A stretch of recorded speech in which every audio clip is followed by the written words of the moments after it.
Now for two-part designs, we want to start by applying our first part to the wall. The way we determine which part goes first is by paying attention to the look of the design. If there's any overlap of the two parts, you need to apply the design that's underneath, the part that isn't completely shown, in the design. So for example, if you were to apply this design first, this word would cover this, and you wouldn't be able to read these little letters. So just decide which one needs to go first, and then apply that first.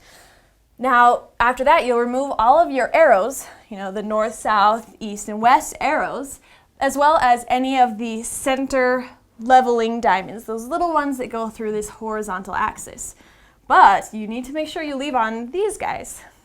These are the large diamond-shaped registration marks, and they correspond directly with the second part to position it so you can create the look exactly how we designed it on the site.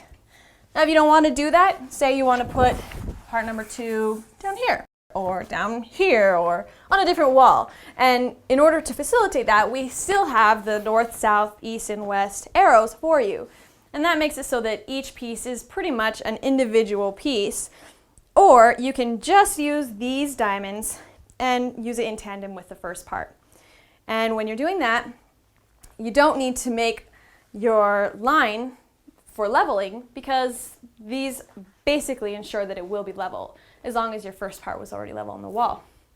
So if you're planning to do it the way that we designed it, just simply turn it over and follow the instructions for the direct method video and remove the backing paper. Now once you've removed your backing paper, you're going to do a kind of take on the direct application method, except instead of lining up penciled marks on the wall, you're lining up your diamonds.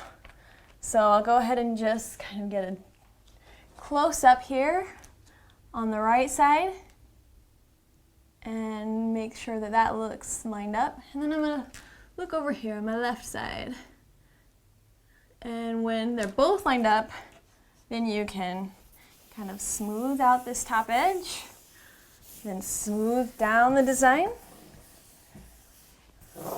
using your hands. And then the next step is to use your burnishing tool and firmly burnish the design, and then follow the rest of the instructions for removing the application tape, just like the other videos. One tip that you'll want to pay attention to, though, is every once in a while, part number 2 will have a diamond or arrow that covers up or overlaps with part number 1. Don't bother burnishing that in, because you're only going to be removing that anyway. It'll just make it a little bit easier for you down the road. Alternatively, if you have lettering that's overlapping, you really want to burnish that super well to kind of make it look seamless and all like one piece. So when you're all finished with that, you'll just remove your transfer tape. All you have left to do is remove all of your arrows and diamonds, and that's all there is to it.